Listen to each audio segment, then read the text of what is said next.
نبدأ بقى للشغل الأساسي بقى بتاعنا. احنا عندنا حاجة اسمها العلامات الحيوية. العلامات الحيوية دي بتنقسم لخمس حاجات: حرارة، والتنفس، ونبضات القلب، وضغط الدم، ونسبة تشبع الدم بالأكسجين. العلامات الحيوية مهمة جدا ومؤشر أولي إنك أنت تعرف تشخص الحالة. يعني أنا لما يجي حد يقول لي يا مستر أنا عندي حرارة كذا وضغط كذا وتنفس كذا، أول حاجة بسألها إيه هي الشكوى الأساسية بتاعتك؟ معلش. إيه هي الشكوى الأساسية بتاعتك؟ لما يقول لي الشكوى الأساسية بتاعته، انا هبدا احط فرضيات في دماغي، واحد اتنين تلاته مثلا، وشوف بناء على العلامات الحيويه والشكوى الاساسيه بتاعت العيان. لسه هعمل بقى فحص كلينيكال اللي انا بشوف العيان بفحصه. وبعد ما تعمل فحص كلينيكال عايز تاكد بقى الفرضيات اللي انت فرضتها دي. تمام. بعد ما تعمل بتاكد الفرضيات، يعني اول حاجه العيان جالي باعراض والعلامات الحيويه انا شفتها، فده المؤشر الاساسي اللي خلاني احط فرضيات للامراض اللي ممكن او المسببات اللي تحصل اللي تسبب المشاكل اللي عندي دي، سواء التغير في العلامات الحيويه او في المشكله الاساسيه اللي العيان جاي لي بيها. رحت عملت فحص كلينيكال للعيان. وبعد كده عندنا بقى الدور اللي احنا اتكلمنا عليه في الاشعه والتحاليل، بناء على الاعراض والعلامات الحيويه والفحص الكلينيكال بتاعي حطيت الفرضيات. تمام. وكل ما بعمل حاجه، انا اول ما العيان يقول لي انا عندي شكوى اساسيه كذا كذا، بيجي في دماغي مثلا 10 فرضيات او 5 فرضيات. بعمل العلامات الحيويه بيبقوا 3 فرضيات. بعمل الفحص الكلينيكال بتاعي بيبقوا مثلا فرضيتين اتنين. واروح اعمل بقى الاشعه والتحليل بتاعتي يبقى تشخيص واحد. شفت بقى القصه بتبقى ماشيه ازاي؟ طيب، احنا دلوقتي الحراره من العلامات الحيويه اللي بتاثر بشكل كبير جدا على الوظائف الحيويه في جسم الانسان. تمام. توليد الحراره في الكبار بيبقى نتيجه طبعا للحرق ونتيجه للرعشه اللي احنا بنعملها دي، فبنولد الحراره. طبعا الموضوع مختلف جدا جدا زي ما هنتعلم مع بعض دلوقتي في حديث الولاده. بس انا قبل ما اكلمك بقى على توليد الحراره، انا عايز اعرفك الطفل ده هو بيفقد الحراره ازاي، فعشان نبقى فاهمين نتجنب فقد الحراره ده ازاي. وعايز برضو اعرفك ان الطفل بيكتسب الحراره ودرجه حرارته بتبقى عاليه ازاي، ونحط الفرضيات برضو او الحاجات الاسس اللي انا ممكن اشتغل عليها واتجنب بها ارتفاع درجه الحراره دي، بحيث ان انا اما اجي احط فرضيات يبقى الفرضيه بناء على مشكله اساسيه في العيان، مش انا اللي مش سلوك او طريقه انا بشتغل بيها هي اللي موصله الطفل بتاعي ان هو درجه حرارته تعلى او توطى. اول حاجه اسمها كوندكشن اللي هو الاتصال. يبقى انا الطفل بتاعي اول ما يتولد مثلا وانا حطيته على الفرشه وهي بارده على السيرفو، تعرف ان هو هيفقد حراره. يبقى مبدئيا كده المفروض ان انا قبل ما احط الطفل على السيرفو او احطه في الحضانه ان انا اكون مشغل المحضن او مشغل السيرفو قبلها، وحاطط 2 فرش على الاقل تحت الدفايه في مده من 5 ل10 دقائق قبل ما تحط الطفل عليها. شوف انت ما فهمت ان هو الطفل هيفقد الحراره بالاتصال، عرفت ان مهم جدا انك انت تشغل الحضانه قبل ما تدخل الطفل، وعرفت انك انت المهم جدا انك انت تشغل السيرفو قبل ما ما تحط الطفل عليه.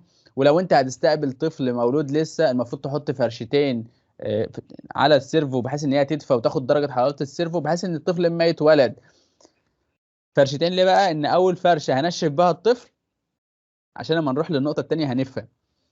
انشف بقى الطفل واشيلها عشان بقت مبلله دلوقتي.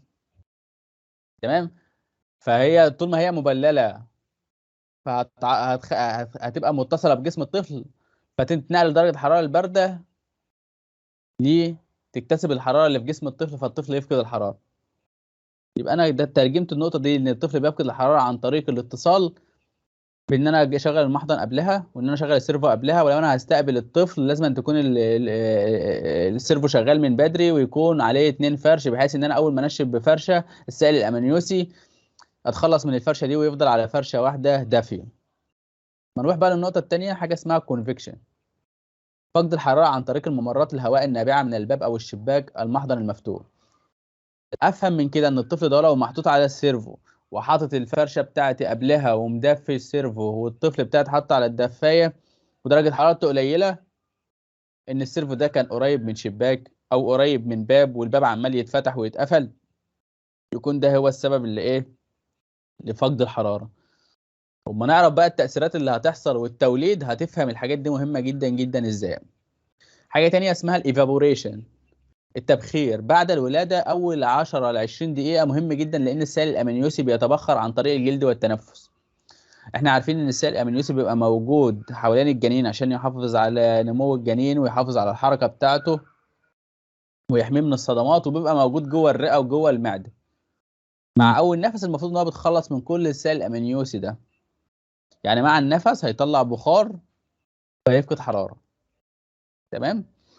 والسائل الامينوسي اللي على جلده ده وهو بيتبخر من على جسمه هيخلي الطفل يفقد حراره.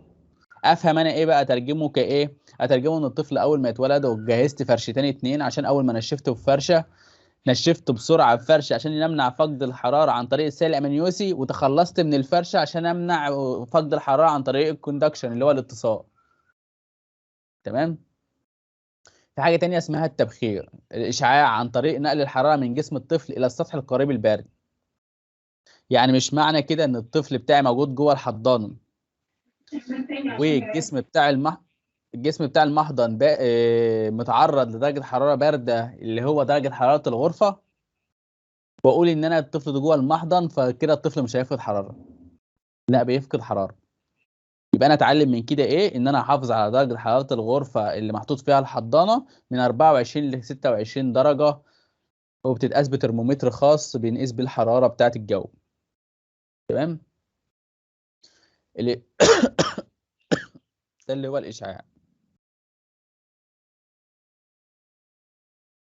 كده خلصنا طرق فقد الحراره، وعرفنا ترجمها ازاي ان انا اعملها ممارسات تمنع فقد الحرارة عن الطفل. تمام. عايزين بقى طرق توليد الحرارة. الطفل لو فقد الحرارة بيولدها ازاي؟ بيقول لك عن طريق التمثيل الغذائي اللي هو حرق الجلوكوز والدهون والبروتين الموجودة في الكبد والقلب والأماكن تانية هنقولها تحت دلوقتي. يبقى هو أول حاجة بيعملها بيعمل تمثيل غذائي. على عكس الكبار جسمه بيرتعش فبيبتدي يولد حرارة. الصغيرين لا، بيعمل تمثيل غذائي، يعني بيعمل حرق للجلوكوز والدهون والبروتين اللي موجوده في الجسم عشان يولد حراره. تاني حاجه بيعملها النشاط العضلي، تلاقي الطفل بيعيط وبيفرك بحيث ان هو يولد حراره، تلاقي الطفل بينام ومضامم ركبتينه الاثنين والكوعين بتوع دراعه على بطنه.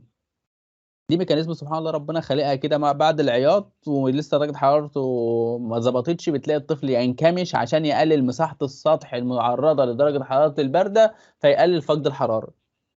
دي ميكانيزم الطفل بيعملها رباني كده. بعدها حاجه اسمها تضييق الاوعيه الدمويه، استجابه لفقد الحراره. شفتوا فاكرين انتوا لما كنتوا معلش، قلت لكم ان احنا عندنا حاجه اسمها سنترال ساينوزس واكرو ساينوزس. حد فاكر الاكرو ساينوزس؟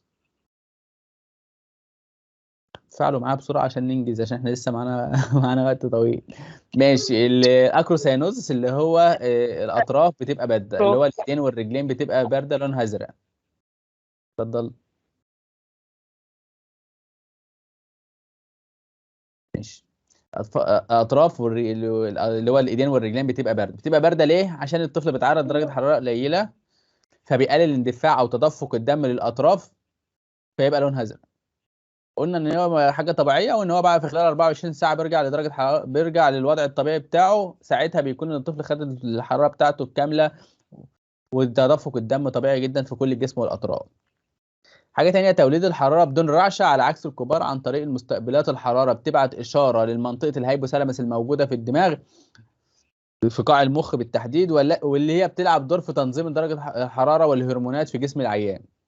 بتقول له يا باشا خلي بالك انا بتعرض لدرجه حراره قليله، فتقوم الهيبوثالاموس بعت للجهاز العصبي اشاره تقول له يا باشا اعمل لي حرق بعد اذنك للدهون والجلوكوز والبروتين الموجوده في الجسم، بالتحديد في الكتف والكلى والرقبه والقلب والاورده الرئيسيه وتحت تحت الباط عشان يولد حراره. يبقى احنا عرفنا ان اهم حاجتين اللي حصلوا معايا دلوقتي، ان الطفل بيعمل تمثيل غذائي عشان يعوض فقد الحراره، بيعمل نشاط عضلي اللي هو العياط والفرك وينكمش على نفسه بحيث ان هو يقلل مساحه السطح، بيقلل تدفق الدم للاطراف، وده اللي ترجمته ان هو او ربطته بالحاجات القديمه ان هو بيعمل حاجه اسمها اكروسيانوزس. وبعد كده تبدا الجسم يبدا اشارات للمخ في منطقه الهايبوثالاموس عشان يبعت اشاره بدوره للجهاز العصبي يقول له اعمل لي حرق يا باشا للدهون والجلوكوز والبروتين الموجوده في الاماكن اللي احنا قلنا عليها دي عشان يولد لي حراره. ايه بقى التاثير فقد درجه الحراره على الطفل ده؟ احنا شرحنا كل الحاجات دي فوق، فالمفروض نكون ترجمناها لمشاكل هيتعرض لها الطفل. الطفل لما نقول له اعمل لي عمليه ايض عشان اللي هو عمليه حرق عشان تحرق الدهون والجلوكوز والبروتين من الجسم عشان تولد لي الحراره، مش الحرق ده محتاج اكسجين؟ تمام. فاما انا اعمل ازود عمليه الحرق واعرض الطفل للبرد لفتره طويله، فانا هحتاج اخليه يحتاج اكسجين زياده. تمام. وبعد كده المفروض ان الطفل ده بيستهلك جلوكوز من اللي في الجسم، فبالتالي يتعرض للهايبوجلايسيميا. طب عمليه الحرق دي او عمليه الايض دي بتطلع عوادم، فتعمل لي حاجه اسمها حمضيه الدم، فنعمل الاي بي جي فتلاقي البي اتش ايه عاليه. تمام. يعني ترجمت بس ان انا الطفل اتعرض لحراره راح ولد الحراره، عمليه الايض دي بتحتاج اكسجين، فالطفل يبقى يتعرض لنقص الاكسجين، وعمليه الايض دي بتحرق الجلوكوز فبتستهلك جلوكوز زياده فيتعرض الطفل الى نقص الجلوكوز. تمام. طب انا لو سبت الطفل يتعرض للبرد ده لفتره طويله، طبعا حاجه مميته. نقص الاكسجين في جسمه مميت، نقص الجلوكوز في جسمه مميت، تضييق الاوعيه الدمويه عشان يحافظ على درجه حراره الجسم فيتعرض للحاجه اسمها الهايبوتنشن، ضغط الدم، انخفاض ضغط الدم وانخفاض معدل ضربات القلب، مميت. يبقى انا يعني ما ينفعش ان انا اعرض الطفل، يعني حاجه فيتال، حاجه قاتله جدا. بعد الاكسجين اصلا اهم حاجه للطفل درجه حراره. تمام. بعد كده جدول بيوضح بقى او بيختصر لك الحاجات اللي احنا قلناها دي. بيقول لك الطفل لما يتعرض لدرجه حراره قليله عايز يولد حراره، هيولد الحراره عن طريق حاجتين اتنين، لا اما يستخدم جلوكوز فهيستهلك المخزون بتاعه من الجلايكوجين. احنا عارفين ان الجلايكوجين هو الشكل المخزن من الجلوكوز. يعني انا نسبه الجلوكوز لما تزيد في جسمي، الجسم بيحول الجلوكوز الى جلايكوجين فيتحول في دهون، في شكل دهون في قلب الجسم كمخزون. لما تقل نسبه الجلوكوز في جسمي، الجسم يحرق الجلايكوجين يرجعه تاني لصورته الاوليه اللي هو جلوكوز. تمام. فهمتوا النقطه دي؟ نبدا بقى ان الطفل عايز يحرق الدهون فيستخدم جلوكوز زياده، فيستخدم المخزون بتاعه من الجلايكوجين فيعرض الطفل لنقص السكر في الدم. طبعا احنا عارفين ان السكر في الدم ده مهم جدا عشان الاعضاء ان هي تشتغل، واهمها خلايا المخ، وخلايا المخ لو اتعرضت لنقص الاكسجين وحصل لها ضمور فخلايا المخ اللي بتموت ما بترجعش تاني. تعالوا نروح بقى للصوره الثانيه. الطفل ما راح عمل حرق بقى للدهون، عمليه الميتابوليزيشن، استهلك اكسجين زياده. فما يستهلك اكسجين زياده عايز هيدخل الاكسجين ازاي؟ هيزود معدل التنفس بتاعه. تمام. وفي نفس الوقت بيضيق الاوعيه الدمويه بتاعته عشان يقلل استهلاك الاكسجين ويوفر اكسجين لحرق الدهون. فالطفل يتعرض لنقص الاكسجين في الانسجه، واول حاجه بتظهر فيها الاطراف، وتضييق الاوعيه الطرفيه فبيعرض الطفل لانخفاض ضغط الدم. وبعد كده بتزود بقى عمليه الاي دي بتزود حمضيه الدم فتغير الاي بي جي بتاعتي. تمام. ايه هي بقى اعراض او الحاجات اللي انا المحها على الطفل كده؟ اقول من الحاجات اللي انا اتعلمتها فوق دي، انا اقول ان الطفل ده اتعرض لدرجه حراره قليله. اول حاجه زرقاق الطفل، الاطراف بتاعته او الجلد، الاطراف بتاعته تكون لونها ازرق. تمام. فانا عايز استبعد دي اكروسيانوزس والجسم درجه حرارته كويسه، ولا الطفل اصلا داخل في كارثه وانا مش واخد بالي. اول حاجه اعملها اقيس الحراره، الاقي حرارته الجسم كويسه نفس الطفل كويس، السكر في جسمه كويس، خلاص يبقى دي الاكروسيانوزس واستبعدت المشاكل كلها وبقى امره تمام. والطفل بتلاقي الجلد بتاعه بارد وشاحب، لونه كده مش محمر المزنهر ده بتاعنا، بتلاقي لونه، لا لونه اصفر كده، اصفر اللي هو عطى على بيج اللي هو شاحب بيل. وبعد كده من اعراض نقص الحراره نقص السكر في الدم. واحنا فاهمين اصل الحاجه ان الطفل اصلا عشان يعوض درجه الحراره القليله دي راح حرق الدهون، وبعد كده استخدم الجليكوجين الموجود فعرض الطفل لنقص السكر في الدم، او زياده في السكر مؤقته نتيجه لزياده معدل حرق الدهون والبروتين والجلوكوز. الجسم داخل بقوه بقى وعمال يحرق عمال يحول يحصل على الطاقه عن طريق حرق الدهون والبروتين والجلوكوز، فوفر كميه جلوكوز عاليه في جسم الطفل، فبيبقى في زياده مؤقته في السكر. فانا عايزك توصل لنقطه معينه، حاجه اسمها ستريسفول هايبر جلايسيميا. لما تلاقي الطفل جاي بارد مثلا، كان في مره قبل كده كان في عز الشتاء طفل جاي لنا مرمي في الزباله ودرجه حرارته قليله جدا والساتوريشن بتاعه قليل والنبض بتاعه تقريبا 60 او 65، فقسنا الراندم بتاعه لقينا الراندم بتاعه عالي. احنا مترجمين ان دي ستريسفول هايبر جلايسيميا بسبب التوتر اللي الطفل ده وصل له ده، والميكانيزم اللي ربنا عملها اوتوماتيك في جسمه عشان يولد حراره، هي اللي زودت له السكر. وانا منتبه ان الطفل ده هيتعرض لنقص السكر شديده جدا بعد الفتره اللي انا شفتها دي، بناء على الفحص الكلينيكال اللي انا عملته. مترجمين النقطه دي.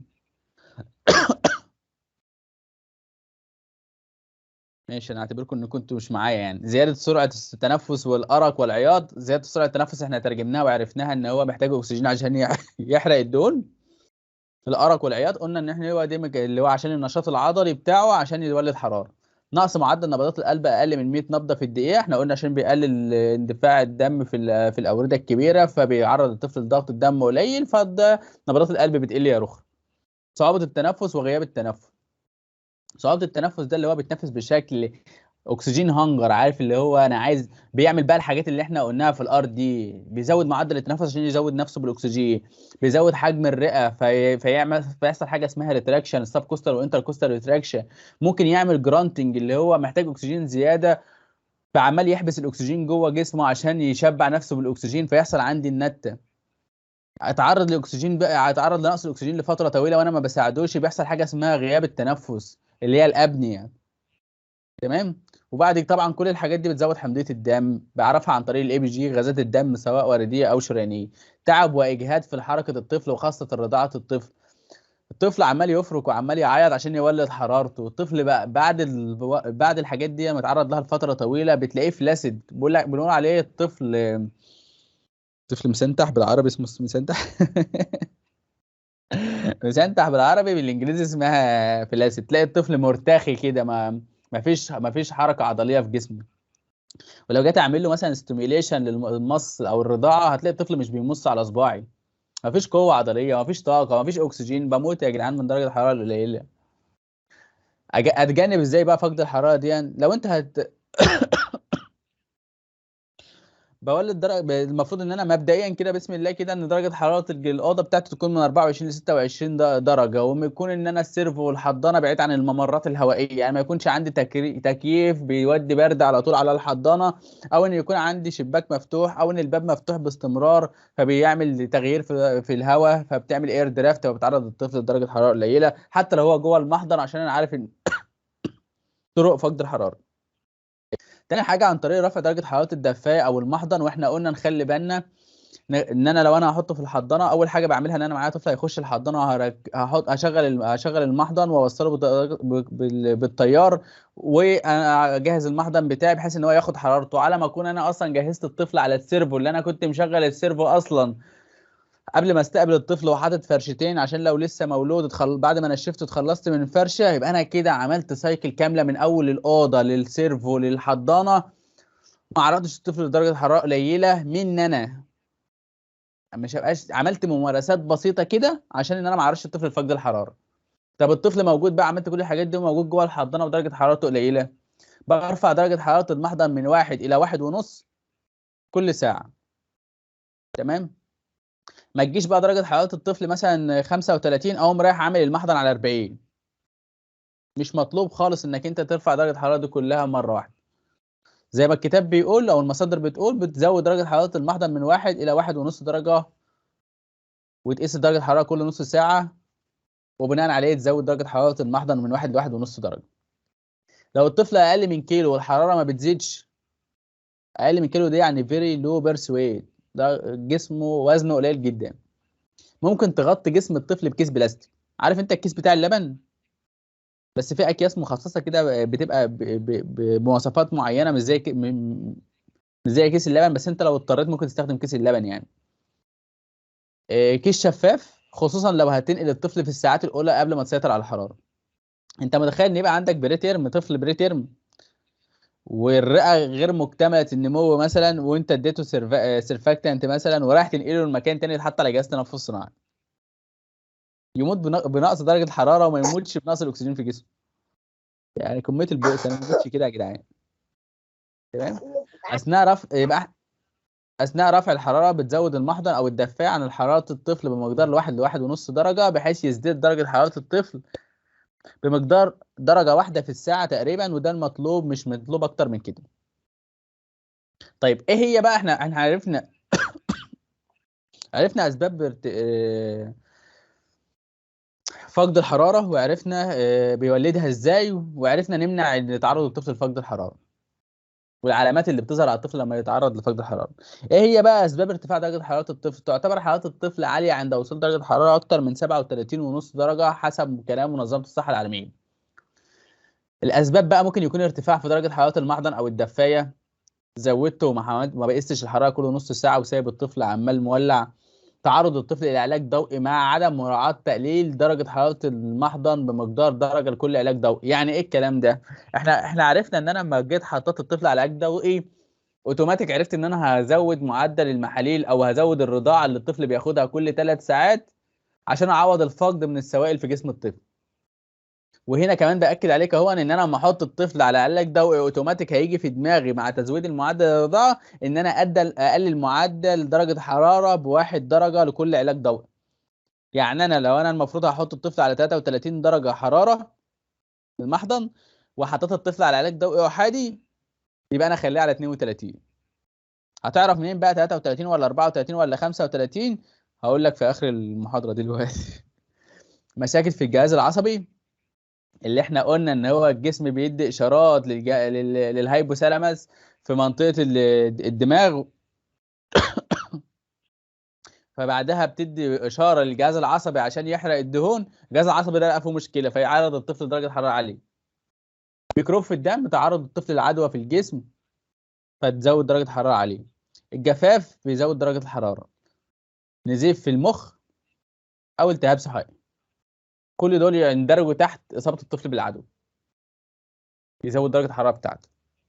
اعراض زياده درجه الحراره بقى، زياده معدل نبضات القلب، وزياده معدل التنفس، واحيانا غياب التنفس لاكثر من 20 ثانيه.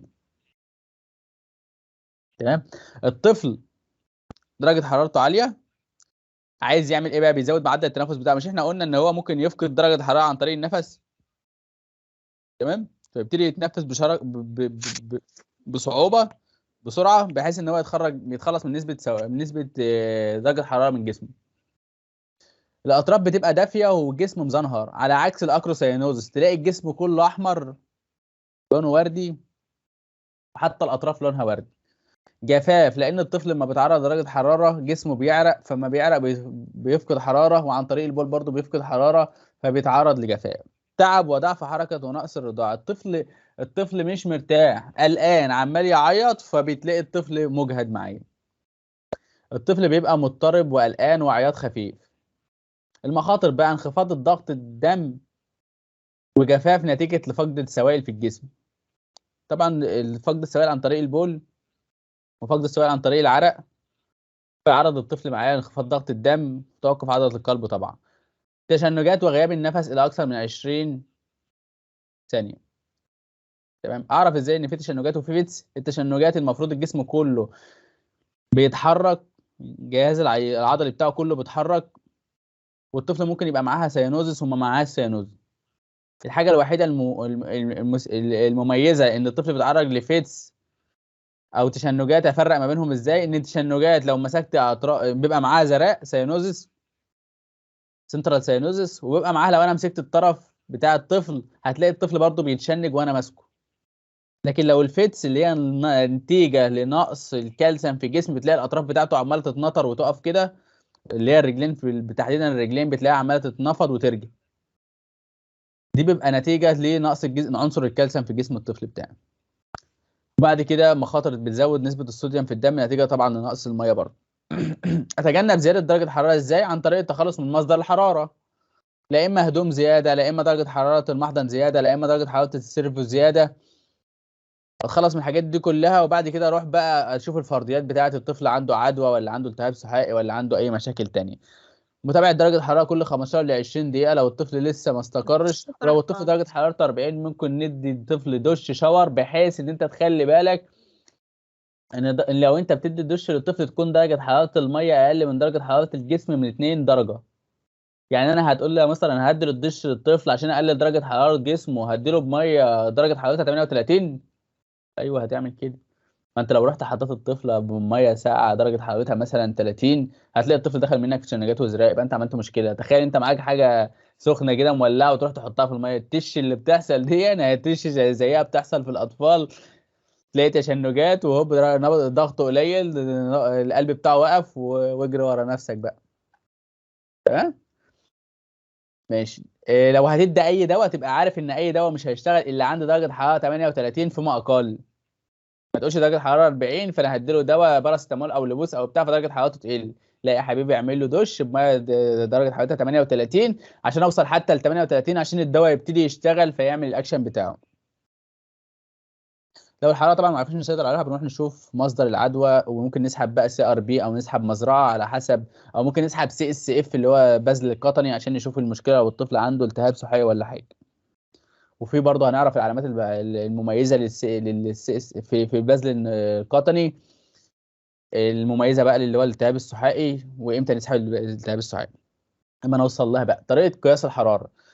عندنا مكانين، عندنا 3 اماكن، لا اما الشرج، لا اما تحت الابط، لا اما عن طريق الجلد. الشرج المفروض بندخل الترمومتر اقل من 3 سم في الشرج بتاع الطفل ونسيبها لمده 3 دقائق، وبعد كده نقيس الحراره، والحراره الناتجه اللي تطلع هنقلل من نص لواحد درجه، ودي تبقى دي الحراره الفعليه للطفل. تحت الباط المفروض ان انا بقيس درجه، ده افضل مكان عشان نضيف جدا، مش المفروض مش زي الشرج اللي هو اختراقي، وممكن ممكن يكون الترمومتر يتكسر في جسم الطفل، او ان انا ممكن اعمل مشكله برفوريشن او ثقب في المستقيم. ولو الطفل قلل اندفاع الدم للاطراف عشان يسيطر على درجه الحراره فهيديني قراءه غلط من الشرج. فيبقى افضل مكان بعد الشرج ان انا اقيس تحت الابط، مكان نضيف، وبنقيس درجة الحرارة برضو بنخلي الترمومتر أقل من 35 ونحطه تحت الإبط من 3 ل 5 دقايق، وأقيس الحرارة بتاعتي تطلع مثلا 36 ونص، بزود نص درجة عليها يبقى 37، يبقى دي الحرارة الفعلية بتاعت الطفل. عندنا نوع تالت بقى عن طريق السنسور، جهاز المونيتور اللي احنا قلنا عليه ان هو 5 وظائف بيقيس منهم الحرارة، بيبقى عن طريق سنسور كده حساس بيتحط على الجسم. بيتحط فين على الجسم؟ بيتحط على الجزء الأيمن العلوي من البطن، على منطقة الكبد بالتحديد، عن طريق لزق معين كده بيجي مع السنسور وبيقيس الحرارة. طب ليه انا بحتاجه في حالة كومبريتيرم، حالة بوست اوبريتيف خارجة من عملية، فعايز اقيس الحرارة عن طريق الجلد. طب قيست الحرارة عن طريق الجلد وهنا فعالة ليه؟ عشان اول ما الطفل يقلل اندفاع الدم في الجسم او في الخلايا عشان يعوض نقص الحرارة في جسمه، اول حاجة بتظهر عليها فقد الحرارة الجلد. تمام.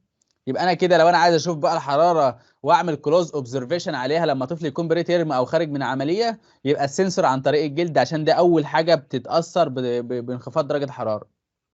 بعد كده تحت الابط. تمام. ليه بقى تحت الابط بقى؟ عشان تخلي بالك انك انت اول ما تقيس درجه الحراره وتلاقيها قليله، ده الطفل قلل اندفاع الدم للخلايا، وكان زود نسبه الاكسجين في جسمه والسكر في جسمه اقل، ودرجه الحراره بقت قليله تحت الابط، يبقى كده ايه؟ فشل في السيطره على درجه الحراره، يبقى انا لازم اخد قرار عليها على طول. تمام. فهمتوا النقطه دي؟ يعني درجه الحراره القليله من تحت الباط ما بتظهرش الا لما يكون الطفل فشل في تعويض درجه الحراره بتاعته، باختصار يعني كده. حراره الغرفه بقى لازم انتوا تتقاس بترمومتر خاص ويكون ما بين 24 ل 26. لو الطفل على دفايه استخدم نظام تثبيت الحراره عن طريق الجلد. نفس السنسور ده هو اللي بيقيس درجه حراره جسم الطفل، بحطه بيبقى على سيرفو كده. في بعض السيرفو او بعض المحاضن الحديثه بحطه على الجزء الايمن العلوي من البطن على منطقه الكبد بالتحديد، واقول للمحضن خلي درجه حراره الطفل 36 ونص. هو بقى يزود الهيوميديتي اللي هو الرطوبه، يزود الحراره، المهم في الاخر مش هيعلي لي درجه حراره الطفل عن 36 ونص. فانا خلي بالي ان الترمومتر ان الجهاز او الدفايه او الحضانه دي ما بتفهمش. هو عارف ان في درجه حراره اللي هي محطوطه على الجزء الايمن العلوي من جسم الطفل، يبقى دي درجه حراره الجلد بتاعه الطفل. فتخيل بقى ان السنسور ده الحساس ده اتشال من الحضانه وبقى واقع مثلا عند الشباك او عند المروحه بتاعه المحضن. فهو مش فاهم ان دي درجه حراره مش الطفل، هو درجه حراره قليله، فعمال يزود درجه حراره فيعرض الطفل لدرجه حراره عاليه. ودي من الممارسات الخاطئه اللي تلاقي الطفل اتعرض لدرجه حراره عاليه. فتخلي بالك لو حطيت السنسور تتاكد ان هو محطوط بالبلاستر بتاعه ومحطوط في المكان الصحيح بتاعه. ولو مش متاح الحاجات دي، يعني انك تقيس الحراره كل ربع ساعه ل 15 دقيقه طول ما الطفل على الدفايه لسه في اول ساعه دخول. ولو هو داخل الحضانه في اول ساعه المفروض تقيسها كل ربع ساعه لنص ساعه عشان تتاكد من درجه حراره الطفل.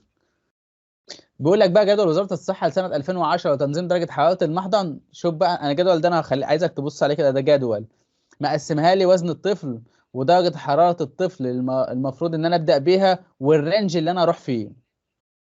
احنا بقى اختصار للكلام ده كله الثلاث جداول ولا الاربع لو انت عايزها بالظبط هتمشي على الجدول. بس اختصار الحاجات دي كلها ان هو وزن الطفل طلع لنا معادله كده بيقول لك وزن الطفل ناقص 35 او 35 ناقص وزن الطفل. يعني الطفل بتاعي مثلا لو 2 كيلو هتعمل درجه حرارتك كام؟ 33. تعال نشوف هنا كده الطفل بتاعي 2 كيلو ونص في الاسبوع الاول.